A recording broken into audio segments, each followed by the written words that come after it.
Thank you. I want to begin by thanking the Middle East Institute, its president, and the Chamberlain, and the director of Turkish Studies program here, Dr. Gönül Çol, for their kind invitation.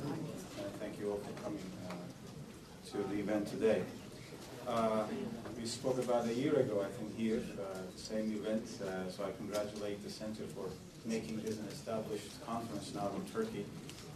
And that's another source of happiness for us, that is to see more interest in Turkey and what Turkey is doing, which is reflected in the number of events, books, publications about Turkey's domestic politics as well as foreign policy.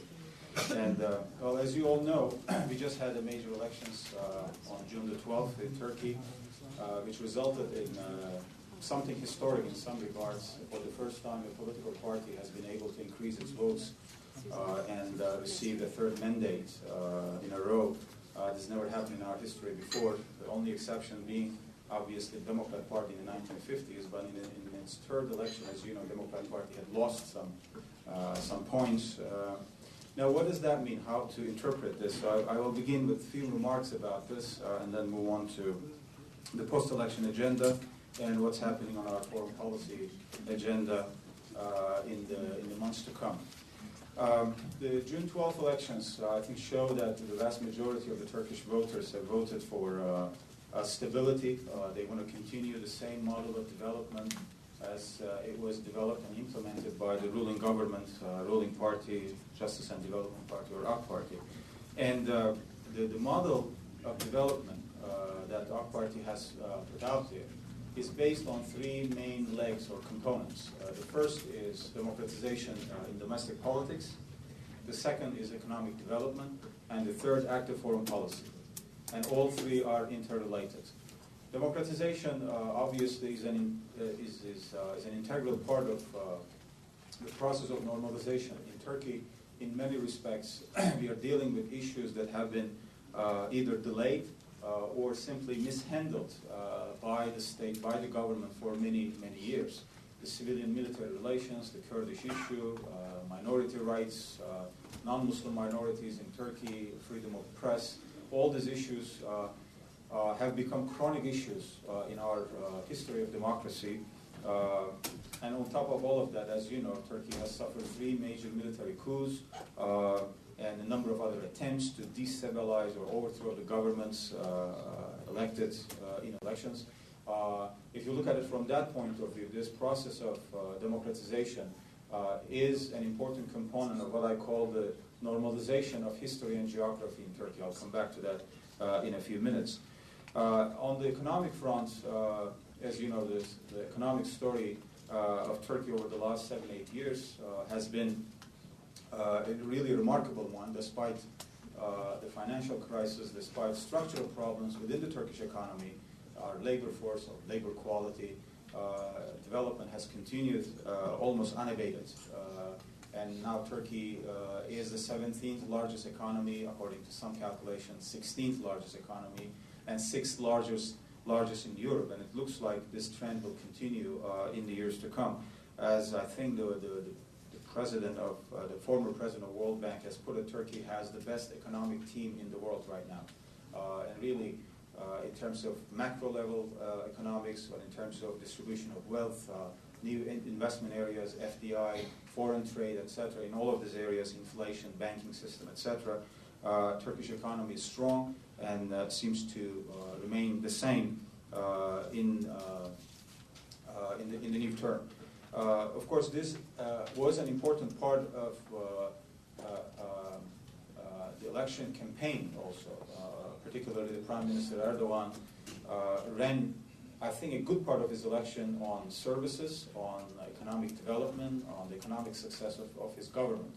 Of course, issues of identity, democracy, and other issues have come up, no doubt, but I think a good part of the campaign, as far as the opposition as well as the government is concerned, in fact, was about the economic success. And this was reflected also in the way the opposition also ran its campaign.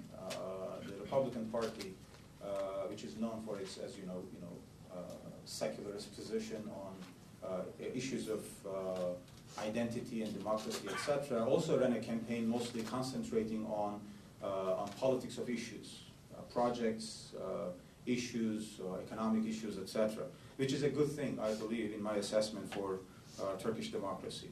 Now, the third component is active foreign policy. Turkey has continued to be very active in its region, in its EU accession process, as well as in its relation with the United States, the transatlantic alliance. But of course, with all the things happening in the Arab world, in the region in general, there has been an effort to concentrate efforts also on the Arab Spring, and I'll turn to that in a few minutes. As I said, all these three are interrelated. What some identified as the Turkish model, I think, can be also discussed or described around these three components also. And we see this in some of the scholarly publications as well as in some policy debates in Europe, here, in the Arab world also. It's interesting, only a few days before the June 12 elections, the Arab League in Cairo had a major conference on the Turkish model of economic development, which was attended by high-ranking Egyptian officials, including the Ministry of Economy and Trade, as well as other high officials from other Arab countries, looking at how Turkey has been able to succeed through or in its economic policies. Of course, this will be a key issue for Egypt, especially for Egypt, I say, because they will have elections in September, but again, the issue of economic development will be a key item on their agenda in the September elections, even though we concentrate mostly on the formation of political parties and struggle between different political groups. But I believe in the next few years, Egypt will have to deal with economic issues in a very direct and substantive way. Foreign policy issues will remain, as I said, important on our agenda. As far as the post-election agenda is concerned, there are three main issues that will occupy our daily work in the days to come. In fact, it has already started. The first one, obviously, is the new constitution.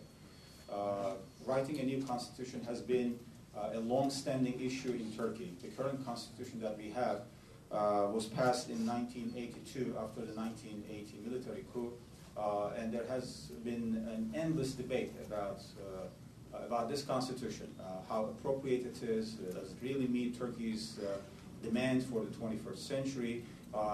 If you look at all that debate over the last 30 years or so, there is a general consensus to write a new constitution in Turkey. The question is, how are we going to do it? If you remember, in 2007, there was an attempt to write a new constitution. A new process was put in place. But unfortunately, it was not completed because of the political differences between the government and the opposition at the time, the presidential election, the Kurdish issue. All these things made it impossible to write a new constitution.